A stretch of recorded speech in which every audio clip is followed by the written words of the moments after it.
Welcome to today's episode of Cultivate Ag. I'm your host, Hannah Michael, Agronomy Agent for Clemson Extension here in the beautiful state of South Carolina. It's a pleasure to hear from the manager of CU CATS, Miss Mallory Douglas, as she discusses Clemson University's Center of Agriculture Technology, as well as Clemson EATS, short for Ecosystem of Agricultural Technology Sharing. I'm excited to learn how these two centers are poised to shape our ag technology. Next, we'll hear from our lead ag engineering specialist, Mr. Ben Fogle. Ben will enlighten us on some of the newest technology our student workers have undertaken this year. It makes me proud to know that ag technology is moving in such a positive direction with these two at the wheel. Stay tuned for some valuable insights that could quite possibly revolutionize your approach to ag technology in the future.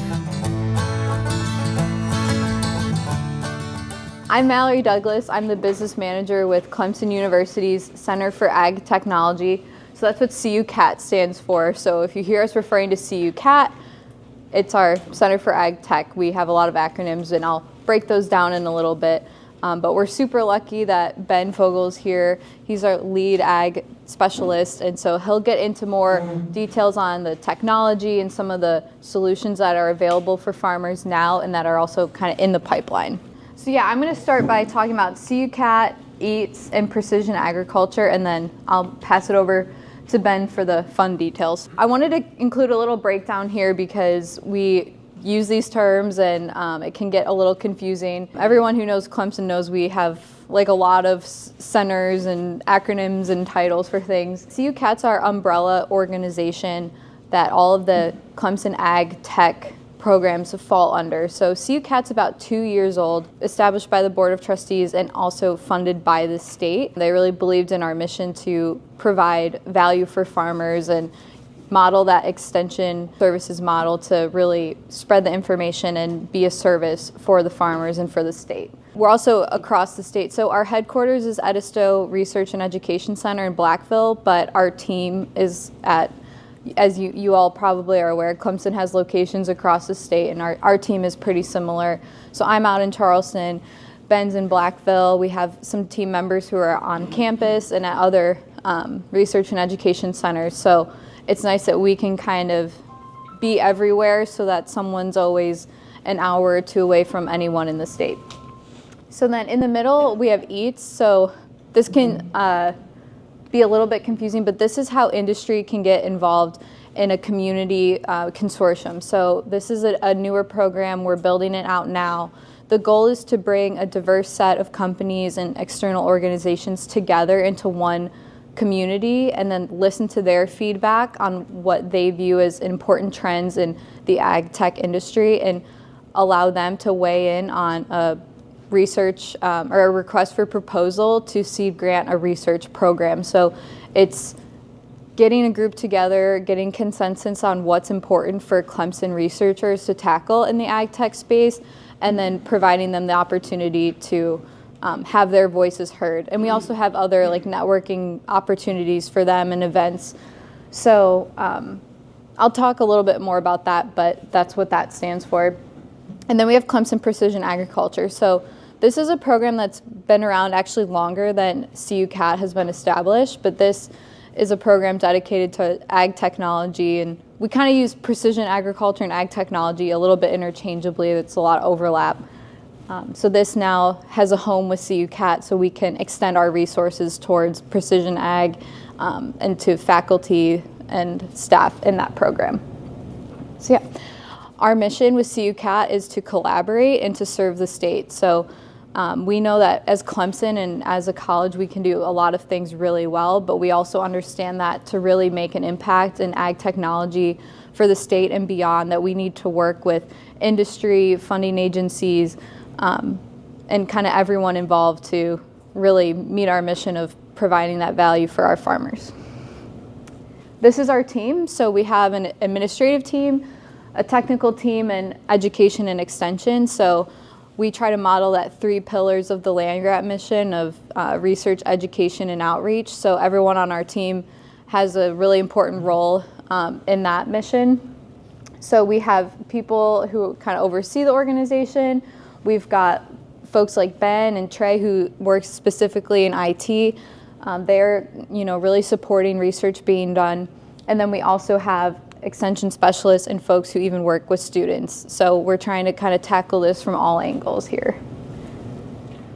So we have specific areas that we work in. So we try to kind of bucket those efforts into these emphasis areas. So with some examples, we will only take on projects and initiatives that fall into these categories because these are the areas in which we have expertise. As you can see, it's pretty broad, so there's a lot that we tackle. Anything from app development, data-driven and connected solutions, validating existing and commercially available technology, testing new technology and its feasibility, and also farm operation and machinery automation and optimization. So as you can see, we do a lot in a lot of different areas, and so there's kind of something for everyone, and we can meet kind of farmers and meet their needs in a variety of ways. And every project we do, we're taking it on because we see a specific farmer outcome or a specific outcome for the state. So these are the kind of outcomes of those emphasis areas. So we'll only take something on if we see that there is a direct benefit to our shareholders and stakeholders. So anything from environmental sustainability to increased profitability and productivity. We've got, helping folks manage their resources and assets, and, what projects can we take on to help with any of these resources. We also have outreach and extension to educate people on these technologies, and also we are developing our own new technology. We work with industry and external organization in a variety of ways, are able to tailor our relationships to kind of have something for everyone, because we really do realize that we need to work with a diverse set of companies and with different capabilities in order to meet our challenges. So we'll work with folks in sponsored research, we'll do grant co-applications, service agreements, so that's if there's an experiment that someone needs done, a more basic experiment, they can have that done at a station. We have student opportunities, capstones, and creative inquiry, so we can get students involved, which is always great for workforce development, networking, for folks to know students have hands-on experience. We have membership in that EATS community. We have field days, which I'm sure some of y'all have probably been to field days. We have opportunities for people to sponsor those, and then we also have the traditional gift and philanthropic aspect to our group. So these are our collaborators and supporters from 2022. These are kind of the first folks that were working with us, and kind of on that past slide, they were working with us in a variety of ways, kind of anything from sponsorship of a project to sponsoring a workshop, being there at a field day, helping us with app development, all kinds of things. So these are great, groups that we've worked with in a variety of ways. And then if you this is the increase in companies that we work with now. So that's all the folks that we had engagements with last year. So as you can see, we've a variety of companies and a variety of capabilities, and it really takes coming across everyone at different angles to tackle what we're trying to do here. Joining EATS, this is what I mentioned, that consortium. We're kind of enrolling people right now, and we'll continue enrolling people. Anyone who wants to join in our mission, we have opportunities for folks to join, and they'll get access to student engagement, priority voting on research requests for proposals. It's a networking opportunity. There's always a marketing opportunity for members, and also anything that goes beyond providing actually cost of these benefits is a philanthropic tax deductible. If you're interested in learning more about that, contact me. There's a lot more details, but just want to give a quick rundown on what that was. And when we say EATS, that's what it is. It's a community. I'll now pass it to Ben to really talk about the fun stuff. My name is Ben Fogle. I've worked at the Edisto Research Station since I graduated my undergrad in 2016. I've been a field technician under Dr. Kirk since then, and then in the precision ag department, like Mallory said, that was there before CUCAT was, and then now CUCAT exists, so I moved into CUCAT as the technician for it. We'd like to talk to you a little bit about some of the ag technology research that we do at the station and with CUCAT, and then also some of the support that we give to student groups and how we've worked with some of those industry partners that Mallory went over earlier. So without our students, research and the station and the university, we would have no job, really. We're very focused on student learning. We have the field days like Mallory had mentioned, and we have student groups come down from campus and we show them what we do, what research we do, what work we're working on for the future. And one of those ways, like Mallory had mentioned earlier, that we have some people on campus. We have Dr. Aaron Turner and Michael Masters on campus, and Aaron is in charge of student engagement. We figured having somebody on campus that's actively involved with students should be the student engagement coordinator. And then Michael, he's the technician down in the shop, and he makes all their projects happen. Without Michael, student capstone and creative inquiry projects would not exist at all. And where CUCAT kind of comes in, because those capstones and creative inquiries existed before CUCAT came around. When I was an undergrad, I was in the AgMech program on campus, and I did a creative inquiry as a sophomore and junior, and then a capstone project that's the senior design project. Being able to assist them from the research station and bring in industry partners into some of these projects is really beneficial from a student standpoint, from a learning standpoint, and from a networking standpoint, because our hopes with bringing industry into these projects, and both of these pictures up here show projects where industry has been involved in the projects for the students.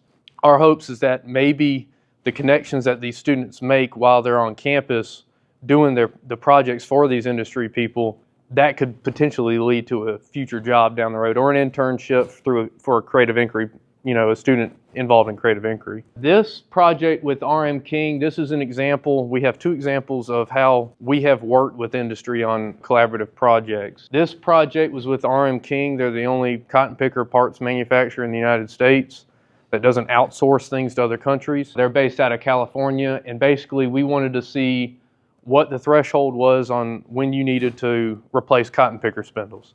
So they sent us cotton picker heads that came out in Arizona. One of them had 1,800 picker acres on it. It was off a 6-row cotton picker out there. They gave us another head that had brand new RM King spindles and brand new John Deere spindles, and then one that was completely overhauled with new spindles, new doffers, new watering pads, new everything. And we didn't really know what to expect when we went into this project, but we found that just based off of last year's data that we found that about 700 picker acres, so that's across all 6 rows, so it's 700 total acres on that picker, is when you should probably start looking at replacing your spindle. That's a lot less acreage than what we initially thought, and it was a lot less than what RM King thought, but it's really good news for them because you could use that as a marketing tool. We're working on this project for future works with another company for a new cotton picker spindle coating. Chrome eventually is going to be outlawed in the United States like it is in Europe now. This was a stepping stone to work towards that. The project that we do with industry is with Michelin, and we're working on some of their UltraFlex technology and their tires, looking at different tire pressures, soil compaction. This is a 3-year study, and we thought that we weren't going to see anything this year. We did it on peanuts and on cotton. The results, it didn't really show as much of a yield benefit for peanuts, but for cotton, as you can tell, it's not a significant difference, but it's a trend. You can tell that in lower PSI would make lower compaction. It yielded more cotton per acre, which was extremely exciting to us because we really didn't think we were going to be able to see any data from this year. Like I said, it's a 3-year project. They've done this out in the Midwest, corn and soybeans. They don't grow cotton and peanuts out there, so they wanted to see how it would affect cotton and peanuts. Up top is a footprint from a high pressure, and then the one below that is the low pressure. And you'll see makes that footprint a little bit bigger to decrease compaction. Another way, this is going to kind of segue into what we do research-wise at the station, but we partnered with R&W Equipment. They're based out of North Carolina, and they work on small plot research machines. While we were Precision Ag, we had already developed cotton plot weighing system and peanut weighing system and grading system also that we currently use at the station. In this picture over here, that shows our cotton plot weighing system. Instead of having to be in the basket and capture whatever comes out of the duct work into a sack and then weigh it, it goes into those containment chambers, it weighs them, and then dumps them out, and then he can go and harvest the rest of the plot. Normally that would take 3 or 4 people to do that job. Now it just takes 1 person. A lot of what we do and what we did in Precision Ag, in the Precision Ag department and in CUCAT, is to help increase productivity and efficiency for research and for growers in South Carolina. The next one, so we did the cotton plot weighing system, we had the peanut weighing system along with the grading system, and then R&W approached us about wanting to do one for Tidewater Research Station in Suffolk, Virginia, with Virginia Tech, and that's how we were able to partner with them. And we just did the control systems. They did the fabrication of the duct work and everything like that. So we have various different graduate students in our department, and then ones that we also help with their research. Alex Semenko is one of our graduate students. He's a PhD student in the engineering department. For his master's research and for his PhD research, he's looking at different peanut digger blade wear and different effects of fungicides on leaf spot and how that affected yield. For his PhD work, he was looking at blade wear, and what we ended up doing was we borrowed somebody's 6-row digger that right down the road and put blades on it and then just ran it through the dirt. And I think it was like a 3 or 4 day period of nothing but just sitting in the tractor, digging dirt, going back and forth, putting various levels of wear on these blades. And then we knew that it's not exactly the same amount of wear that you would see if you were to dig the peanuts, but that was the best, is what we had. So we went from 0 acres all the way up to 240 acres. And what he found was that for every, say you harvested 100 acres, that could potentially lead to 180 pounds per acre of yield loss of peanuts. That project is still ongoing. This was the first year of that. The next project that we've helped with is in the entomology department at Edisto Rec with Adam Whitfield. He's a PhD student, and Dr. Jeremy Green, who's the entomologist at the station. They wanted to simulate different levels of defoliation for insect damage to quantify how much yield loss was associated with this much defoliation versus that much defoliation. So we developed a hole puncher basically that's pneumatically driven, and we at first built it out of aluminum thinking that that would be better, but we had a fellow working with us, Curtis Irwin, that was really big into 3D printing, and he was like, well, let's try to 3D print it maybe and make it a little bit more modular. So that's what we ended up doing. He trained the PhD student how to run a 3D printer. I still really don't know how to run one, but he made this, Curtis made this project possible. The next slide shows what the leaves look like. I'm really glad that I only had to be involved with the designing and help building the things, because they had a group of students that just all they did was they sat on a 5-gallon bucket and punched holes in all these leaves. So this is an example of 15% and 30%. If you went above 30%, you were ripping the leaves up, and you couldn't get the leaves out of the dies that press the holes in them. For the leaf punch, they did, a 0, which they didn't do anything to them, the 15 to 30, and then 100% defoliation, which I think they just chopped off trifoliates. They also did stem damage, so where I think they just went out there and just cut at different growth rates throughout the year. The next project that we've helped with is with Dr. Corey Heaton and the PhD student Perry Loftus, who's looked at deer damage. And I know, being a farmer myself, I understand the importance of not wanting deer to eat up all your crop. At first we did this project with a soybean board, and as you can tell in that picture right there, it's kind of our pride and joy picture, not for the farmer, but for this project.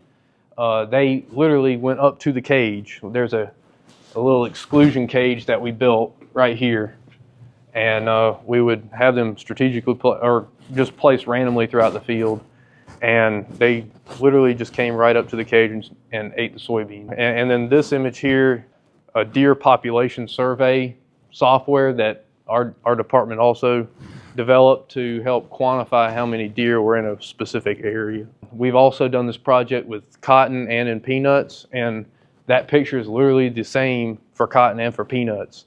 And you wouldn't ever imagine, I never would have imagined when I was going out in the field and collecting data for this project a couple of years ago. It was the first year that we did it. Normally you can look out over a peanut field and it all's flat. It's all uniform. You know, deer, doesn't look like a deer hit it more here than this area.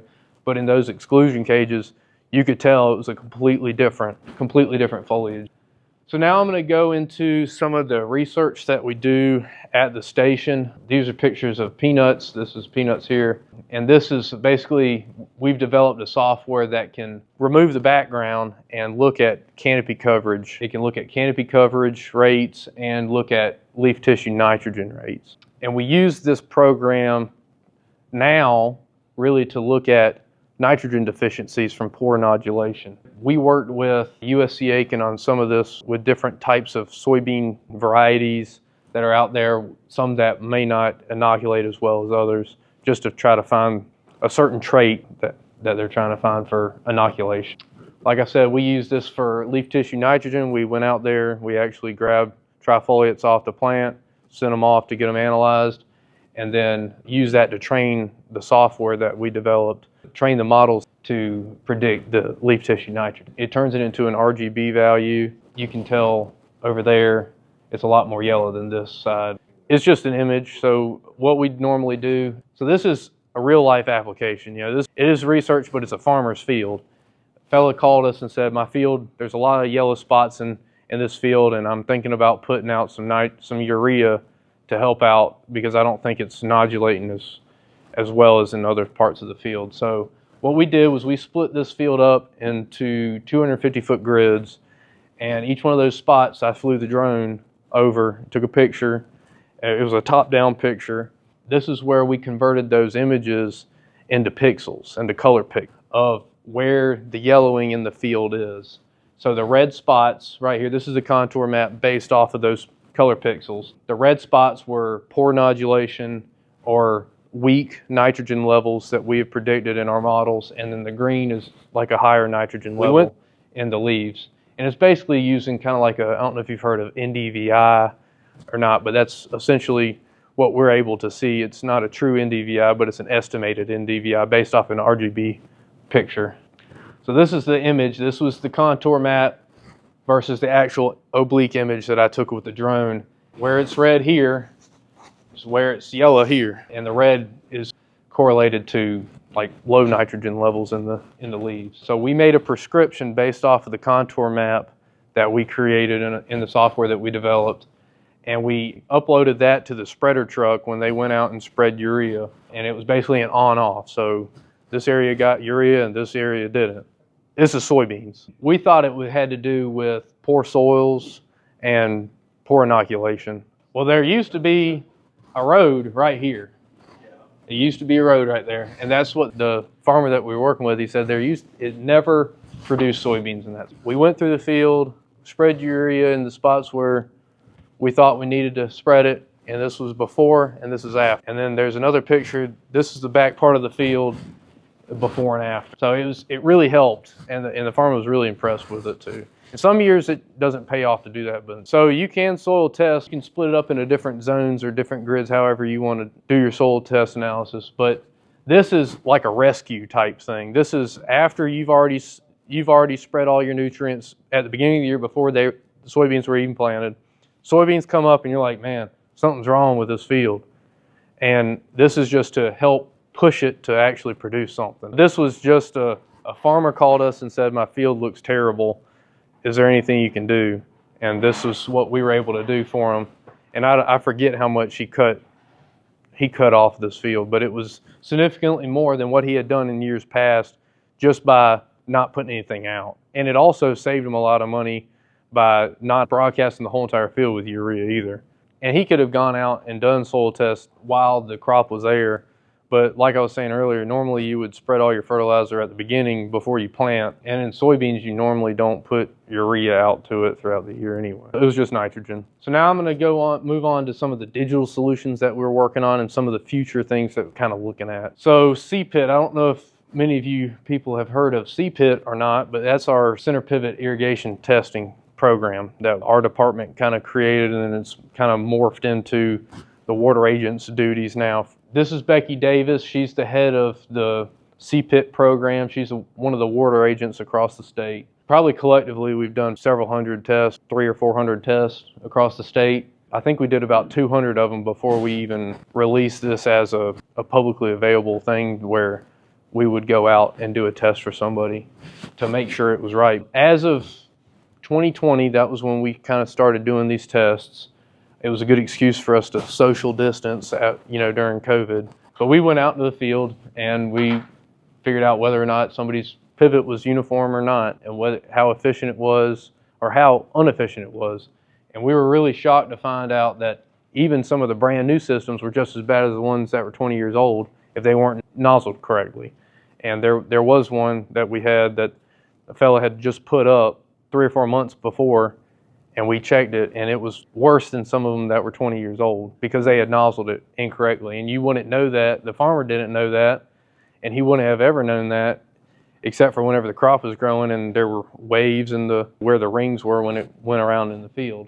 The only other program like this is in Florida that we know of. They go out there and they basically take a tape measure the whole distance of the pivot, and they drop buckets every 20 feet. And then they come back, they collect them. It's essentially the same thing we do, except for we don't have a tape measure. They go out there and then run the pivot over it, and then pick all the big buckets up and measure them, and then they have to spend a couple of days after that to do hand calculation. All of it's hand calculation. Where we're different from them is that all this is computer-based, it's GPS-based, so each one of these little balloons right here is a cup, a catch cup, and they're 10 feet apart. And I mean, they're like little solo cups that we put out there, and we stake them down to the ground so they don't fly away. And then we run the pivot over it, and we collect them all, measure all the cups, and mark any we call them geonotes, but anything like a leaky boot or a clogged nozzle or a hung drop, we can hit generate report, and they have a report right in the field. And this is an example of one of those reports, a uniformity report, and this one's actually not a bad one. If you take from here out, because that's your end gun, and in a lot of cases people don't even use their end guns because they're so inefficient. But this one, normally if you go below 75% uniformity, that's whenever you're looking at needing to re-nozzle. This one was at 87 to the last tower, and then there was only one geonote there at the beginning, and you can tell there was nothing there because it didn't collect anything. And then this also is generated in a report. It's a new percent timer chart.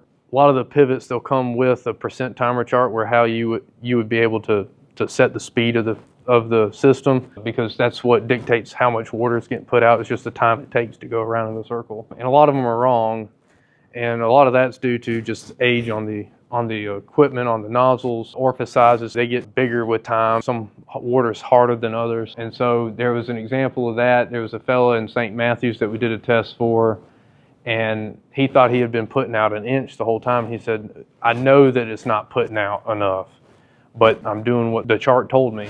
And he was actually putting out half of what he thought he was only putting out a half inch. He knew something was wrong, but he didn't know it was actually wrong until we did these tests. That had to do with, I think it was because it just wasn't running fast enough. This picture down here is the application chart, and this can help you with determining where to put soil moisture sensors. So you normally wouldn't put one in the more green area because that's an over application of what the average amount would be that you want to put out, and then the red areas is an under application.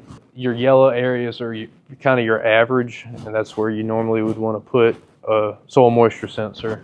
And then the image up here shows where the end gun should cut off according to the field boundaries, so you don't get water blasting onto a road and not being able to see whenever you drive down the road because the water's hitting the windshield. I know that's a big problem. People have pointed out. Now I'm going to move on to some image analysis that we're working on. This was not a funded project. This was just something that we were like, oh, this might be cool to kind of look at. And we've put in proposals with the cotton and peanut boards on this for this year. But this is yield estimation based off of taking your phone and taking a picture of a row of cotton or a windrow of peanuts and to estimate how much yield you might have. So the next slide is kind of a quiz. Which one of these do you think has a higher yield, the right or the left? Because when we harvested this, that was how much we were able to harvest off of that side and then off of this side here. And those are raw actual numbers from when we harvested the plots. This side was the less yield, but we took that picture, we took a picture of it, and we ran our algorithm over it, and the algorithm was made based off of estimating cotton yield loss using a drone. We thought maybe we could apply it to just taking a picture with your phone and seeing how much yield was out there, and it was only 0.6% off from the actual total value. So it was only 7 pounds per acre difference. That one was really good, but the next slide will show that there's some that's a little bit more, the algorithm's not quite there yet. Like I said, it's the first year we've worked on it. So that was 11.5% there off. But it did say it was less instead of it actually being more. There's another quiz for you. Which one of these peanut windrows do you think has the higher yield? Top one, and you're right. The yield for that was 5,700 pounds, almost 5,800 pounds.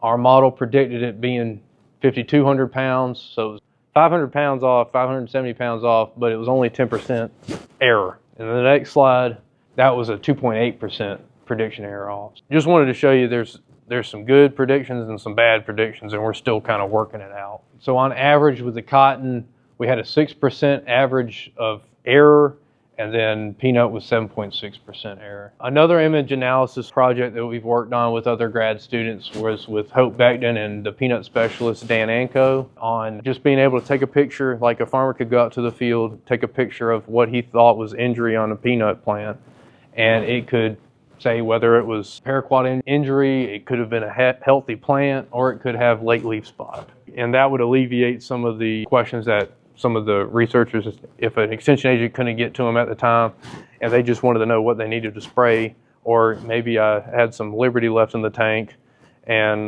didn't clean it out all the way, this was the reason why it looks like that. Another software that we've been working on with image analysis is being able to predict peanut maturity instead of having somebody go out there and separate it from orange, brown, and black. That's how you determine peanut maturity. You pod blast them to get the exocarp off of the outside of the peanut pod, and that's where you get all these different colors from. You don't see those colors until you take that exocarp off. And then an extension agent or somebody that is familiar with this process will separate orange, brown, and black pods, and then the percentage of that will be what the actual maturity of the peanut is and whether or not it's ready to dig or not. But my orange, brown, and black will be different than her orange, brown, and black. And also, I didn't know I was colorblind until a couple of years ago. Mine could be way off. Using the software-based analysis takes the guessing game completely out of it. And that's currently being developed also, but we have thousands of peanut samples that we've taken from extension agents we've done at the station ourselves, from the peanut crew. They every sample that they run, they take a picture of. And then we get rid of the background. So this was on a background, it was like a blue background, I think.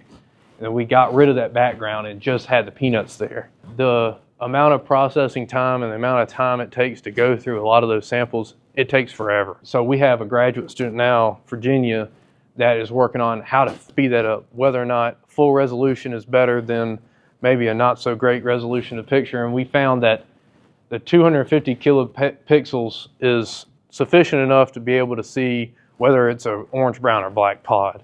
Anything lower than that, it gets kind of pixelated and can't really tell. But it has sped up the process 18 times. So instead of taking 18 seconds to run a sample, it now takes 1 second to run the sample. The amount of time and the amount of money that it costs to process these things, it significantly increased. So that's been a big game changer for us.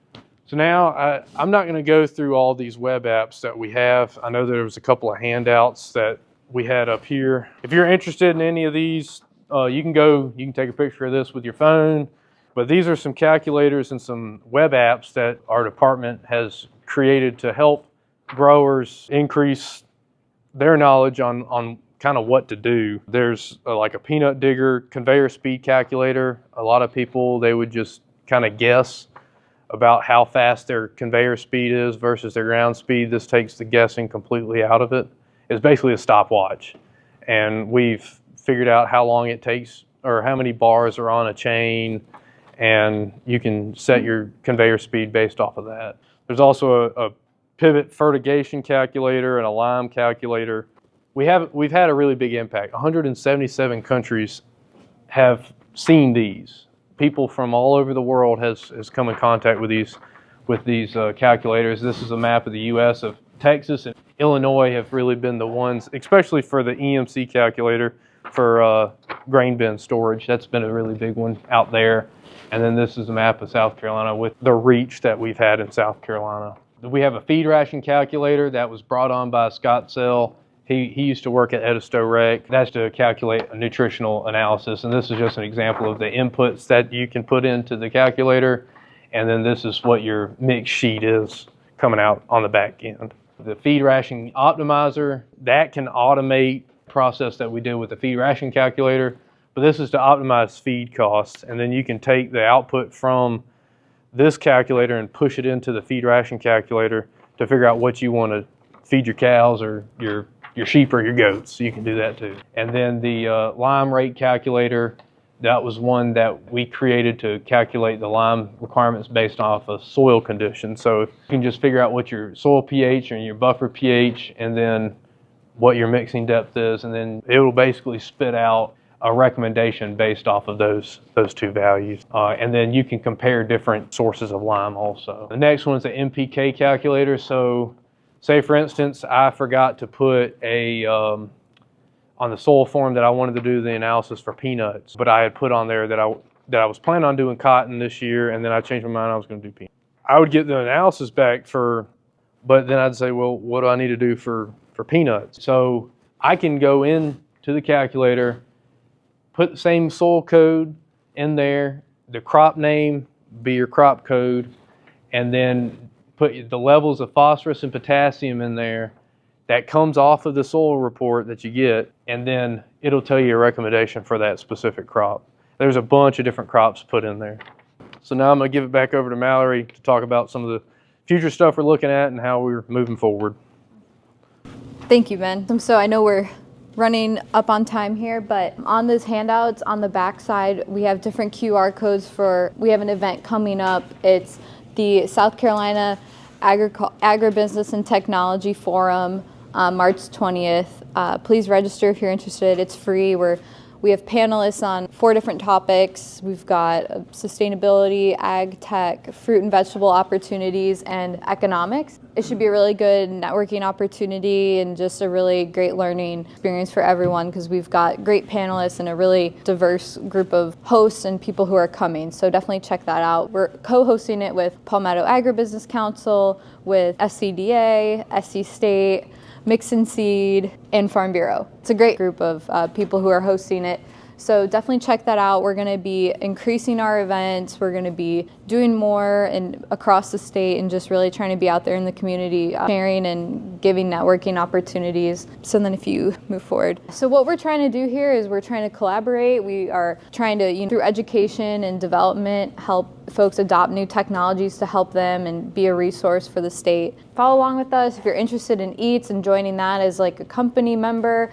Please reach out. I'd love to meet with you. We have a mailing list QR code on there. That's my contact info, and then that is CUCAT Director Kendall Kirk's contact info. So if you have any questions, please reach out. It can even be specific, and even if you email me a specific ag tech question that I might not be able to answer, I can always point you in the right directions. I'm here to be a resource for y'all, and yeah, we look forward to growing and onboarding more people and helping folks start implementing these technologies. So thank you so much for having us, Steve. Thank you for inviting us. We're really happy to be here to talk to y'all, and yeah, follow along. We're pretty new. CUCAT's only 2 years old, but we hope to keep growing our team, and hopefully you'll see a lot more of us. What a pleasure it is to hear from you both. Thank you, Ben and Mallory. That's going to wrap us up for today's enlightening presentations. We've explored the many different areas of what Clemson has to offer. I'm looking forward to all the new technology our students are developing. Remember, stay informed and adaptive is key in our ever-evolving landscape of agriculture. Thank you for tuning in to Cultivate Ag Podcast, where we take you from the classroom to the cab. Stay tuned for our next episode. Until next time, keep it growing. Clemson Extension is always striving to better serve our growers, as we hope that our podcast is simply another tool in the toolbox. I'm your host, Hannah Michael. Thank you for joining us. Remember, from our classroom to your cab, we wish you a very successful growing season.